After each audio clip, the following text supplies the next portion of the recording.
Mister ऐश कहा करते थे और अभी भी कहते हैं कि शेयरिंग इज़ केयरिंग। शेयर कीजिए, लोगों तक सही जानकारी पहुँचे, सही माध्यम से पहुँचे और एक विश्वास सा जो यहाँ पर डगमगा सा गया है, उस विश्वास को हम दोबारा से रीइंस्टेट कर पाएँ। आप अंदाज़ा लगाइए कि जब ये सब कुछ हुआ होगा ऑन पैसिव को एक पड़ाव आया होगा, मिस्टर ऐश जिस सपने को लेकर चल रहे थे और अचानक से वहाँ पे उनको वो पॉज़ लेना पड़ता है, तो उनके ऊपर और उनके परिवार के ऊपर क्या बीती होगी? चलिए आपके साथ हम अपडेट्स तो शेयर करेंगे ही करेंगे बट एक और शानदार चीज़ पूरा दिन कल मेरा इसमें गया है। एसईसी केस ये बहुत हाइलाइटेड चल रहा है। बहुत सारे लोग कमेंट्स में भी पूछ रहे हैं कि भई एसईसी केस का क्या हुआ? एसईसी केस में क्या चल रहा है? एसईसी केस का क्या इम्पैक्ट है? तो एसईसी जितने भी ये नेगेटिव माइंडसेट के लोग हैं या फिर जो लोग मतलब ऑन पैसिव को किसी कटघरे में खड़ा देखना चाहते हैं, जो नहीं चाहते हैं ऑन पैसिव आगे ग्रो करे, वो घुमा-फिरा के एक ही चीज़ लेकर आ जाते हैं, एसईसी केस। तो कल पूरा दिन मेरा इसी केस की स्टडी में गया। मैंने फेसबुक पे अपने पेज पे एआई को इंटीग्रेट किया और एआई के इंटीग्रेशन के बाद आप हमारा ओपन क्रेडिबल इंडिया का पेज फॉलो कर लीजिए। वहाँ पे जो एआई है वो ऑलरेडी इनकॉर्पोरेटेड हो चुकी है और वो आपके बहुत सारे सवालों के जवाब सोर्सेज़ के साथ देती है कि भी किस सोर्स से उनको ये खबर मिली है।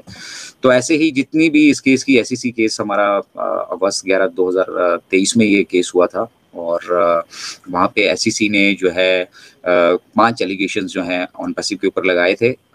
दो प्रोसीडिंग रहती है कोर्ट केस की कि पहले तो आप एलिगेट करते हैं कि भैया इन 5 जगह पे जो है इसमें त्रुटियाँ पाई गई हैं और उसके साथ-साथ ही उसके 4 आउटकम मतलब रिलीफ माँगे गए थे। एक तो आप बताते हैं कि हमारे साथ ये ज्यादती हुई है, जब कोर्ट में जाते हैं और फिर कहते हैं कि हमें ये रिलीफ मिलना चाहिए। तो वो सारी की सारी केस स्टडी मैंने कल पूरा दिन उसमें लगा और पूरा केस को उसको स्टडी किया और बहुत चौंकाने वाले मतलब चीज़ें वहाँ पर हुई हैं और ये बहुत अच्छे से समझ में आ रहा है कि ये एक मतलब ऑन पैसिव के अगेंस्ट कॉन्स्पिरेसी क्रिएट की गई है। मतलब जानबूझ के जो है अपनी बातों को सिद्ध करने के लिए या अपनी ईगोज़ को सिद्ध करने के लिए या फिर ऑन पैसिव को किसी तरह से आगे बढ़ने से रोकने के लिए उसमें कुछ ब्रेक्स लगाने के लिए ये सारी चीज़ें की गई हैं। और कोर्ट की प्रोसीडिंग्स आप जानते हैं कि अगर केस हुआ है तो 1 दिन में उसके फैसले नहीं आया करते, 1 महीने में, 1 साल में फैसले नहीं आया करते। मेरा खुद का कोर्ट में एक रेंट का केस चल रहा है और वो जो अकोमोडेशन उन्होंने ली थी किराए पर रहने के लिए और वहाँ पे फिर उन्होंने शॉप शुरू कर दी और ये सारी चीज़ें चल रही है और 4 साल हो चुके हैं। अभी ये छोटा-सा केस है एक रेंट का, ठीक है? वो नहीं कोर्ट से सुलझ के आया है और उसके पीछे वजह ये होती है कि कोर्ट में जाने का मतलब होता है कि कोर्ट दोनों पक्षों को एक जिसने एलिगेट किया उसको भी और दूसरा पक्ष जिसको मतलब रिलीफ चाहिए, दोनों पक्षों को प्रॉपर तरीके से वहाँ पर सुनवाई होती है। तो वो जो प्रोसीडिंग्स थी वो बहुत चौंकाने वाली थी और उसको पढ़ने के बाद रोंगटे खड़े होने के साथ-साथ आँखें भी भर आई कि मिस्टर ऐश किस टफ दौर से गुज़रे होंगे। मतलब वो सारी प्रोसीडिंग्स वहाँ पे चल रही हैं, उनकी परिवार को, उनकी मतलब स्पाउस को, वाइफ को, उन तक को जो है इन लोगों ने कटघरे में खड़ा करके रख दिया था।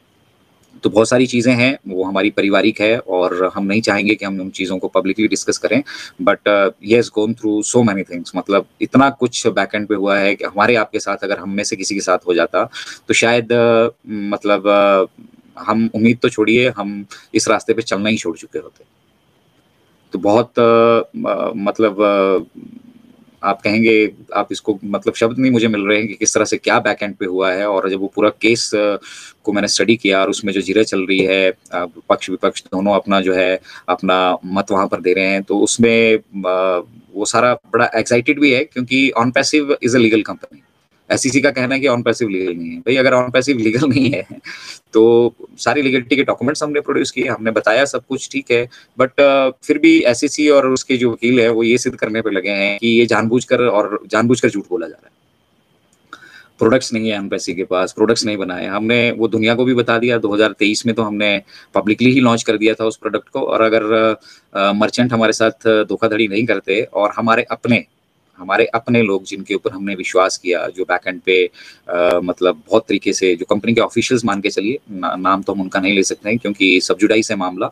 उन लोगों ने भी मतलब कोई कसर नहीं छोड़ी है बाहरी ताकतों के मतलब किसी इन्फ्लुएंस में जैसे भी ईमानदारी, बेईमानी सब जगह है और कोई भी कसर उन्होंने नहीं छोड़ी है मिस्टर ऐश को बैकस्टैब करने के लिए।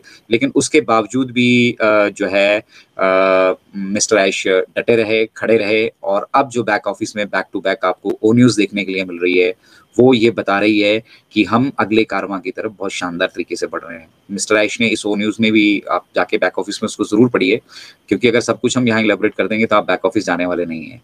तो इस ओ न्यूज़ में भी मिस्टर ऐश ने बहुत अच्छे से डिस्क्राइब किया, बहुत अच्छे से बताया। उनके शब्दों की जो शब्दावली है वो हमारे पास और आपके पास तो नहीं है, लेकिन बहुत अच्छे से उन्होंने बताया है कि बैक एंड पे क्या-क्या हुआ है। आने वाले टाइम में इसके ऊपर डेफ़िनेटली एक मूवी भी बन सकती है, बॉलीवुड मूवी की तरह, बॉलीवुड ड्रामा की तरह ये सब कुछ हुआ है। अक्सर हम फ़िल्मों में देखते हैं कि मतलब जब कोई एक बड़ी शक्ति डेवलप हो रही होती है, बड़ा एक बिज़नेस डेवलप हो रहा होता है या आप एक बड़ी कामयाबी की तरफ बढ़ रहे होते हैं, तो फिर आस-पास किस तरह से हलचल होती है और किस तरह से वो अपना हर प्रयास करते हैं कि आपको रोका जाए, आपको किसी तरह से रोका जाए। हालाँकि ऑफ़िशियली मिस्टर ऐश ने ये क्लियर कर दिया है हमारे पिछले पॉपअप में कि इसमें किसी बाहरी ताकत का कोई हाथ नहीं था। हमारी जो इंटरनल मैकेनिज़्म थी, जो अंदर लोग थे, उन्हीं लोगों में जो है उन्होंने ऐसी कुछ-कुछ छेड़छाड़ें की हैं। उनमें से हमारे डिजिटल प्रोडक्ट्स हमने तैयार किए थे, उनकी जो कोडिंग्स थी, उनको डिस्टर्ब वहाँ पे किया गया है, ठीक है। बहुत कुछ चीज़ें मतलब इस हद तक उन्होंने कर दिया था कि ये बिल्कुल शून्य हो जाए और मिस्टर ऐश हिम्मत हारने के बाद इसको छोड़-छाड़ के भाग के निकल लें और वो सब लोग बच के निकल जाएँ जिन लोगों ने ये सब कृत्य किया है। लेकिन बचने वाला कोई भी नहीं है यहाँ पे। और अब आती है इम्पोर्टेंट बात नेक्स्ट चैप्टर की तरफ, जिसके लिए बेसिकली हम और आप इतने समय से लड़ रहे हैं। इनफैक्ट मिस्टर ऐश लड़ रहे हैं हमारे और आपके लिए। हमने समझना ये है, हम और आप हमारी और आपकी लड़ाई नहीं है, ये मिस्टर ऐश की लड़ाई है और पूरी दुनिया से उन्होंने ये लड़ाई ले रखी है कि भई जब वो एक स्टेटमेंट देते हैं, यूएसए में बैठ के एक स्टेटमेंट देते हैं कि I am born to do this. तो वो स्टेटमेंट हमारे लिए काफ़ी हो जाती है। मिस्टर ऐश कहते हैं I am born to do this. भई मैं पैदा ही इसको करने के लिए हुआ हूँ और ये मैं करके रहूँगा। ठीक है? ये एक जिद नहीं है, एक मिशन है, एक मतलब उन्होंने अपनी ज़िंदगी का एक उद्देश्य बना लिया है, पर्पस ऑफ लाइफ हम बात करते हैं कि भई जीवन का आपका आपका उद्देश्य क्या है? तो ठीक उसी तरह हो क्या रहा है कि यहाँ पर भी बहुत सारे ऐसे लोग हैं जो लगातार जुड़े नहीं रहे, जिन्हें मतलब पल-पल की खबर का पता नहीं है और कैज़ुअली जब उन्हें मौका मिलता था कभी-कभार एक नज़र ऑन पैसिव की तरफ मार लेते थे और अब उन्हें लग रहा है कि उनके साथ धोखा हुआ है। क्यों? क्योंकि वो लगातार कंटिन्यूटी बनाकर नहीं रखे। मिस्टर ऐश शुरू से कह रहे हैं कि भैया यहाँ पर जो कुछ भी हो रहा है आप कंटिन्यूटी बना के रखें, ठीक है? आपके हाथ में तो कुछ नहीं है, आप तो कुछ नहीं कर सकते। एक बिलीफ लेवल है आपका, उसी बिलीफ लेवल से ये बिज़नेस स्टार्ट हुआ था और उसी बिलीफ लेवल को लेके हम और आप यहाँ पर उस बिज़नेस से जुड़े पड़े हैं। तो जब हम उस बिज़नेस से जुड़े पड़े हैं, तो हमें यहाँ ठहरे रहना है, रुके रहना है, बस। ये नाव डूबेगी तो सभी डूबेंगे ना, तो मिस्टर ऐश बचेंगे उसमें डूबने से या कोई फॉर दैट मैटर जितने भी हमारे फाउंडिंग मेंबर्स हैं बचेंगे?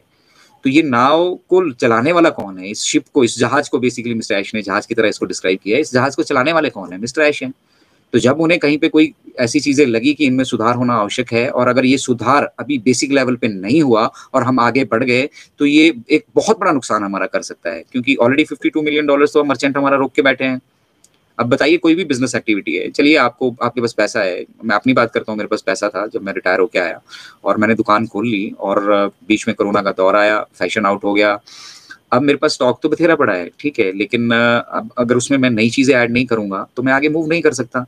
ठीक उसी तरह मिस्टर ऐश भी ये जानते थे कि जो कमियाँ-खामियाँ यहाँ पर पड़ गई हैं, उन कमियों-खामियों को अगर हमने इस स्टेज पे एलिमिनेट नहीं किया, इस स्टेज पे अगर उनका मतलब हमने संज्ञान नहीं लिया, तो आने वाले टाइम में ये एक मतलब वो कहिए कि जानबूझकर कुएँ में कूदने वाली बात हो जाएगी फिर। तो उससे बचने के लिए ये पॉज़ लिया है और ये बहुत सारे भाई-बहन हमारे इस चीज़ को इसलिए नहीं समझ पा रहे हैं क्योंकि नेगेटिव माइंडसेट के लोग यहाँ पर बहुत हैं। वो उन लोगों के मन में बस एक ही चीज़ है कि ऐश झूठ बोल रहे हैं, ऐश ने जो बोला वो नहीं कर रहे हैं, ऐश ऐसा नहीं कर रहे हैं, ऐश वैसा नहीं कर रहे हैं। एक पल के लिए आप सोचिए कि मतलब आप मिस्टर ऐश की जगह होते, आप क्या करते? अब ये हो नहीं सकता है, आप और हम मिस्टर ऐश की जगह कभी भी नहीं ले सकते हैं, बट एक पल के लिए सोचिए कि अगर आप मिस्टर ऐश की तरह होते और आप सभी के साथ ये कुछ हो रहा होता, ठीक है? तो उस स्थिति में आप सब और हम सब क्या करते? ये बहुत इम्पोर्टेंट और बहुत मुद्दे की बात मैं कर रहा हूँ। बहुत लोगों को लग रहा होगा कि भैया ये बता नहीं रहे हैं, हुआ क्या, क्या होने वाला है? अरे भई मिस्टर ऐश के सिवा दूसरा कोई नहीं है इस धरातल पे जो ये जानता है कि नेक्स्ट फेज़ में क्या करना है, कैसे करना है। और अब जानबूझकर मिस्टर ऐश ने पहले आके ये क्लियर किया था कि भई बहुत सारी लीगल रिस्ट्रिक्शंस हैं, ठीक है? वहाँ पे छोटी-छोटी चीज़ों को भी एसईसी ने आधार बनाया है। हम फाउंडर्स की स्टेटमेंट, हम फाउंडर्स का मतलब हमने क्या कहा, मिस्टर ऐश ने क्या कहा, उन छोटी-छोटी चीज़ों को मतलब एक छोटी-छोटी चीज़, जो चीज़ पाइपलाइन में थी उनको डिस्कस कर हर एक चीज़ को एसईसी ने अपना एक बेस बना लिया है केस का। और वो जानबूझ के कुरेद-कुरेद के अब जैसे-जैसे परतें खुलती जाएँगी, हम तो लीगल तरीके से सारी चीज़ें कर रहे हैं। हम इल्लीगल तरीके से तो कोई काम कर ही नहीं रहे हैं। हमने जो ट्रांज़ैक्शंस की हैं, जो कुछ हुआ है वो सामने पड़ा है, ठीक है? तो कोई भी चीज़ यहाँ छुपाने वाली है ही नहीं, इसीलिए डे बाय डे, एक-एक करके जो एसईसी ने हमारे पास एलिगेशंस लगाए थे, वो खत्म होते जा रहे हैं, ठीक है? और ये प्रोसीडिंग्स आगे बढ़ती रहेंगी और अभी जो लेटेस्ट अपडेट है मुझे नहीं मालूम कि ये सही है या गलत है, बट गूगल देवता और एआई यही कह रही है कि अगली जो डेट फिक्स हुई है वो अप्रैल 2026 की हुई है, 6 अप्रैल 2026 की। बट जब मिस्टर ऐश ने ये क्लियर कर दिया कि भैया किसी भी भारी ताकत का और किसी भी एजेंसी का, फॉर दैट मैटर एसईसी का केस अगस्त में हुआ था, ठीक है? और सितंबर से हमने अपना काम शुरू कर दिया था, तो अगर कोई रोक-टोक होती तो हम अपना काम शुरू कर ही नहीं पाते। हमने तो अपना काम शुरू किया, हम आगे बढ़ते रहे, ठीक है। अब हम नहीं बढ़ पाए तो अगर हमें पॉज़ लेना पड़ा तो डेफ़िनेटली कुछ बहुत बड़ा डैमेज बैकएंड पे ऑलरेडी किया जा चुका था। तो उस डैमेज को रिपेयर करना, अब शिप को रिपेयर करके ही आगे मूव कर पाएँगे ना। अगर हम शिप में कहीं कोई होल हो गया है, शिप में कहीं कोई डैमेज हो गया है और वो सिंक हो जाता है तो सब डूबेंगे ना। इसीलिए ये पॉज़ लिया गया और अब जो हो रहा है बैकएंड पे वो मिस्टर ऐश की अपनी पर्सनल निगरानी में हो रहा है। एक था कि विश्वास कर लिया मैंने, एक सीईओ बना लिया है मैंने, एक मैनेजर बना लिया है, एक टेक्नीशियन बना लिया है, एक टेक्निकल हेड बना लिया है और मतलब उनको डेजिग्नेट कर दिया कि आप अपना काम करते जाइए, मैं अपना आगे की जो प्लानिंग है उस पर फोकस करता हूँ। लेकिन ये सब कुछ हुआ नहीं और इसमें जितने हमारे ऑफिशियल्स मौजूद थे उनमें से बहुत सारे लोग गड़बड़ी करने में इन्वॉल्व थे। तो गड़बड़ी तो हुई है, उसमें कोई किसी तरह का संशय मुझे लगता है किंचित मात्र भी नहीं है। और जब गड़बड़ी हुई है और हमें लग रहा है, हमें पता है कि इसमें कोई किसी तरह का संशय नहीं है, तो हमारा ड्यूटी क्या बनता है कि हम चीज़ों को बेहतर तरीके से समझें और समझने के साथ-साथ अपने आप को ऑन पैसिव के विज़न के साथ अलाइन करें। देखिए, हमारे नेगेटिव होने से, हमारा बुरा मानने से, हमारी ज़िंदगी में चल रही परेशानियों से या फिर इंडिविजुअल लेवल पे हमें बहुत सारी दिक्कतें फेस करने को आ रही है, उन सब से कुछ नहीं होने वाला है। 2 रास्ते हैं, एक तो हम अपने दम पर कुछ करके दिखाएँ, अपना समाधान खुद निकालें और उस समाधान के साथ हम आगे बढ़ें और दूसरा रास्ता हमारे पास ये बचता है कि भई हम कोई विकल्प ढूँढें। हमारे पास कुछ कुछ ना कुछ तो विकल्प होंगे कि हम किस तरह से क्या कर सकते हैं, कैसे इन चीज़ों को हम बेहतर कर सकते हैं। हमारे अपने पास भी तो कुछ है ना कि हम सिर्फ़ डिपेंडेंट ही रहना चाहते हैं, सिर्फ़ ऑन पैसिव के ऊपर डिपेंडेंट रहकर ही चलना चाहते हैं। तो बहुत सारी चीज़ें हैं, बहुत सारे एलिमेंट्स हैं जो एक बिज़नेस को, वो भी इस लेवल का बिज़नेस, ऑन पैसिव के लेवल का बिज़नेस, उसको चलाने के लिए चाहिए होते हैं। तो मिस्टर ऐश ने जब ये देखा कि भई अभी हम ऑन पैसिव 2.0 को अभी एट प्रेज़ेंट इस स्टेज पे जिस लेवल पे हम आ चुके हैं, सोचिए ऑन पैसिव का एक ऑरा है, आप जाइए गूगल पे जाइए, आपके पास जितने सोशल मीडिया ऑप्शंस हैं, एआई पे जाइए, पूछिए उनसे। तो सबको पता है कि ऑन पैसिव का पोटेंशियल क्या है, ऑन पैसिव क्या कर चुका है और जब ये अपने अपने पूरे चरम में, अपने पूरे वेग में होगा तो क्या कर सकता है। तो मिस्टर ऐश ने देखा हम ये तो अभी पॉसिबल ही नहीं कर सकते हैं क्योंकि बहुत ज़्यादा डैमेज बैकएंड पे हो चुका है। अब हमें कोई अल्टरनेट रास्ता खोजना पड़ेगा। Final destination is on passive, ये आपको मालूम होना चाहिए और उन्होंने उसका अल्टरनेटिव फाइंड किया। अल्टरनेटिव फाइंड करने के बाद उस पे वो काम करने लगे और काम करते-करते आज आप देख रहे हैं कि ओ न्यूज़ 5 ये 5वां ओ न्यूज़ बैक टू बैक आ चुका है ऑफिस में और मिस्टर ऐश ने जो कहा था कि वो हर हफ्ते में 2-4 दिन में, 5 दिन में आपको अपडेट करते रहेंगे, तो उन्होंने करना वो शुरू कर दिया है। अब संदेश क्या है? हमने उस संदेश को पकड़ना है, उसमें लिखा तो बहुत कुछ है, उन्होंने पूरी आप-बीती वहाँ पर दी है, लेकिन किसी दूसरे की आप-बीती से किसी को कोई लेना-देना नहीं है, ये सबसे बड़ा कष्ट है। हम सिर्फ़ अपनी सोच रहे हैं, हम ये नहीं सोच रहे हैं कि जो-जो घटित हुआ है बैक एंड पे, उन घटनाओं के होने के बावजूद भी अगर मिस्टर ऐश हमारे लिए चिंतित हैं और फिर वो अल्टरनेट रास्ता निकाल के आगे बढ़ने के लिए आ रहे हैं, तो हमें उसको वेलकम करना चाहिए। हमें उनका स्वागत करना चाहिए, हमें ये मानना चाहिए, हमें ये चीज़ एक्सेप्ट करनी चाहिए कि मिस्टर ऐश जो है वो हम सबके लिए, आप सबके लिए, पूरी ह्यूमैनिटी के लिए कुछ करने के लिए सोच रहे हैं और बार-बार वो हम सब लोगों के बीच में आकर ये कह रहे हैं कि I am born to do this. You just give me your belief, आप मुझे अपना बिलीफ दीजिए। तो पहले तो एक काम कीजिए, 179 थैंक्स तो एटलीस्ट होने चाहिए, 179 हमारे साथ लाइव यहाँ पर जुड़े हैं।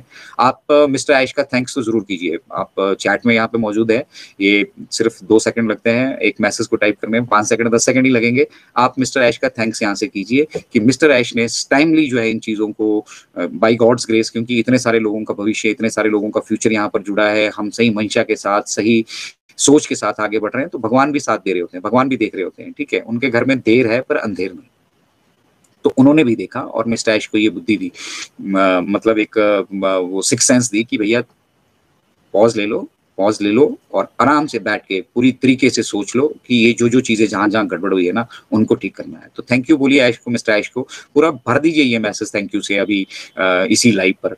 और हो सकता है मिस्टर ऐश भी कहीं न कहीं बैठे जितने भी ऑन पैसिव की एक्टिविटीज़ हो रही है, उनको वो मॉनिटर ज़रूर करते हैं जब भी उन्हें समय मिलता है। तो आपका एक थैंक यू जो है मिस्टर ऐश और उनके परिवार में जो कुछ सहा है ना, जो कुछ सहा है और जो कुछ अभी वो सह रहे हैं और आगे पता नहीं क्या-क्या एलिगेशंस या क्या-क्या मिस्टर ऐश के साथ होने वाला है या होगा, ठीक है? उनको उससे लड़ने की ताकत मिलती है।